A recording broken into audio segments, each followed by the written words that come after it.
As a basketball player, one of the things that'll drive your coaches crazy is turnovers. And one of the areas that's often overlooked as a source of turnovers is setting and using screens. So today I'm going to share some tips that are going to help you and your team limit turnovers through getting better at setting and using screens. Let's jump in and discuss.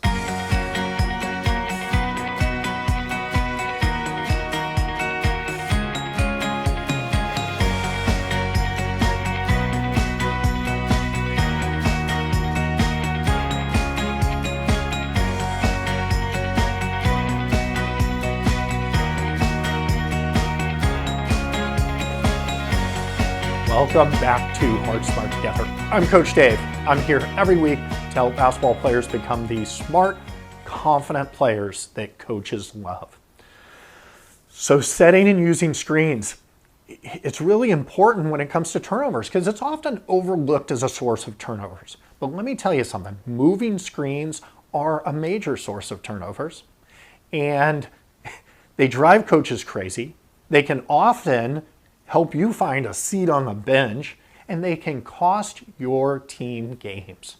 So these tips I'm going to give you today, they're easy to learn, easy to implement, easy to practice, and they can help you limit these turnovers for your team. They can help you play better basketball and be more confident in your game in this area. So these are some real quick tips. I want to point out that setting and using a screen, moving screens or lack of moving screens is the responsibility of both players, both the player that's setting the screen and the player that's using the screen. Now, that being said, that a lot of times the blame gets placed on the screener for moving screens, okay? You may have found yourself in that situation. You're like, wait a second, it's not my fault I was moving. The person I'm setting the screen for took off too early, right? So it's a responsibility for both of you. So these tips I'm going to give you, one for a setter of a screen and one for the receiver of the screen, is to help you work together and both be responsible for setting and using good solid screens that don't get called for moving screens and don't get called for turnovers and don't drive your coach crazy. So first, hey, I'll get back to the episode in just a second.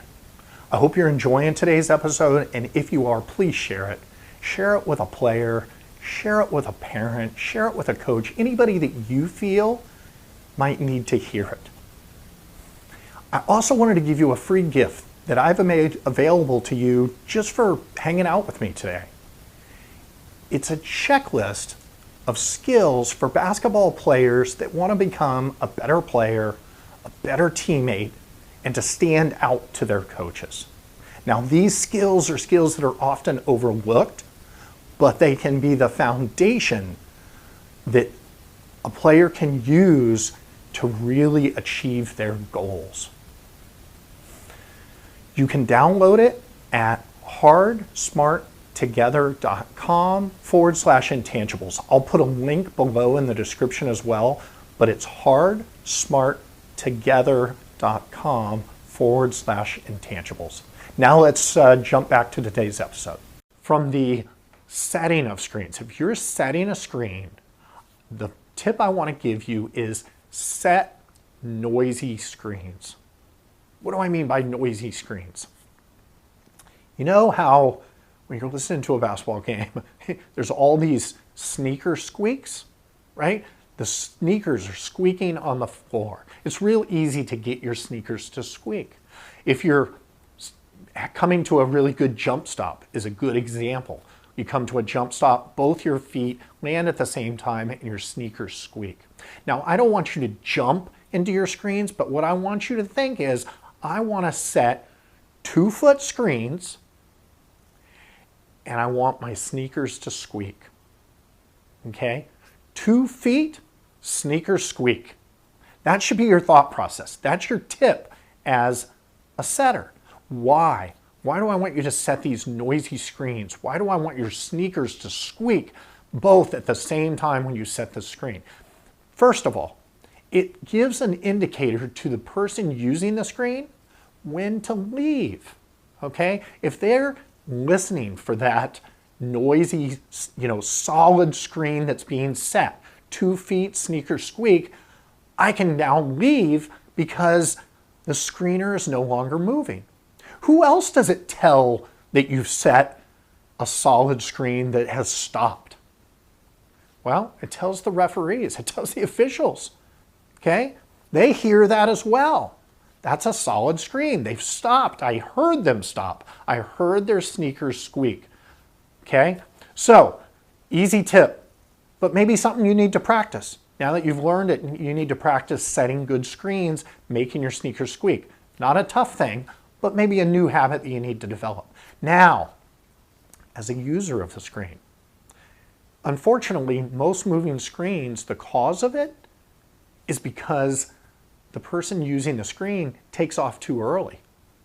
I mean, that can be on ball or off ball, especially off ball, because I see a lot of off ball screens where, the screener and the person using the screen are really just kind of running past each other, right? The screener's coming up, they see the person taking the screen is already taking off, so they don't really stop, and you guys just kind of high-five each other as you go on by, right? That's a moving screen. So what's the tip for the person using the screen so you don't take off too early? Now, I just told you, you're going to listen for that noisy screen. That's an indicator. But what's a thought that you can have in your mind that's going to make you patient and not take off too early? Well, there's 3 rules to using a screen that should be the top 3 rules when you're using a screen. The first rule is wait. The second rule is wait a little longer. And the third rule is wait just a bit longer. Now, you might say, oh, I'll be standing there, we'll be standing next to each other forever. No, not really, because remember, you're so impatient. You want to make that cut off the ball, or you want to use that on-ball screen, that you're taking off too early. So this is just a thought process to get you to settle down a little bit and wait and be patient to use the screen once it's set and once you've heard it set, okay? Wait a little longer, and wait just a little bit longer, okay? A thought process to get you to be patient. And let me tell you, if your screener is setting noisy screens, that's an indicator for you to, now I've waited a little longer, I can take off because I've heard that noise, and now I can use that screen. And you are being patient and waiting. That cooperation is going to limit turnovers. It's going to stop your coach from being crazy over turnovers, and it's going to keep you in the game. It's going to help your team have more effective offense, have more effective screens. Now, this can be off ball or this can be on ball. Why on balls are so important is because so many offenses today have on ball screens. Where are the officials' eyes typically? The officials are watching the ball. So if the ball is involved in a screen and that screen is even subtly moving, you're going to get called for moving screens. And remember, it's both of your responsibilities. So especially in on ball, I want you to do this for off ball and on balls. But remember, the officials need to hear that screen being set solidly and need to see that interaction take place without a moving screen in order not to call a turnover in an area of the game that they're already focusing on. So, like I said, quick tip today to limit your turnovers, to make you a more effective screener, a more effective user of screens, and to help you play better. So hopefully this was helpful. If you like the video, be sure and give me a like, give me a comment below if this is something that you've run into in the past, that your team or you personally have had these moving screen violations, and how this might help you going forward. And until next week, remember to play hard, play smart, and play together. See you next week.